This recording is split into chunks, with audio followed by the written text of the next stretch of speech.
Sit back, relax, and get ready. It's time for another DT Daily. I'm Casey Montoya. Today, Apple iPhone 5 screen size rumors resurface, Angry Birds space debuts, the Birdman viral video sensation has a questionable history, Adobe releases Photoshop CS6 beta, and Americans choose the internet over sex. The rumor mill never stops for Apple products. Reuters is now reporting Apple will significantly increase the size of the next iPhone screen from 3.5 inches to 4.6 inches, or roughly the size of the largest new Android phones like the Galaxy Nexus. The resolution will be bumped up as well, so Apple can retain its Retina display branding.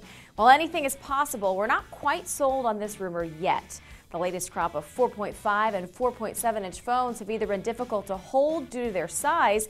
Either way, the next iPhone will likely debut around October. Angry Birds has been around for more than 2 years, but the phenomenon shows no signs of slowing. Today, developer Rovio has released the newest version of the game, Angry Birds Space.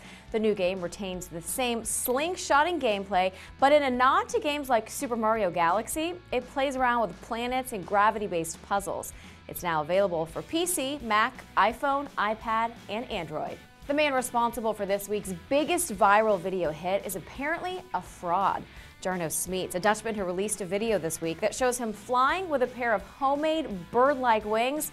Well, he reportedly lied on his LinkedIn profile about receiving a mechanical engineering degree from Coventry University, and it turns out he never worked for either of his listed employers, Phillips Design and Pilton Engineering.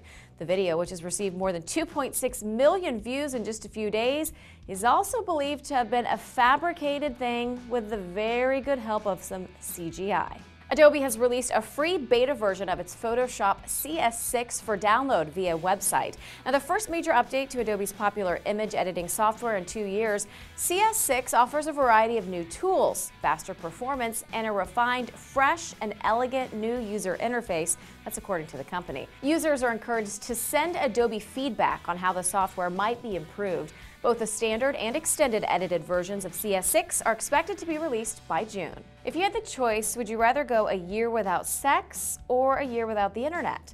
Well, the Boston Consulting Group asked 1,000 people around the world that same question. They found a sizable percentage of people would give up Nookie for a bit of Facebooking. 21% of Americans said they would rather have the net, and if that sounds bad, more than half, 56% of Japanese men and women would rather have a year of web access than sex. Giving up sex wasn't for everyone, but 77% of Americans said they would give up chocolate, 73% said they'd give up alcohol, and 69% said they'd stop drinking coffee if it meant losing the internet.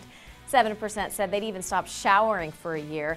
And the study also found that Americans would give up the internet for about $2,500, which has us wondering exactly how many people would give up showering for an entire year if you gave them a few $1,000s. That does it for today. Make sure to check back with Digital Trends later today for a look at the rise of hacktivism and what it means for your online accounts, plus our full review of Acer's Iconia Tab A200 tablet.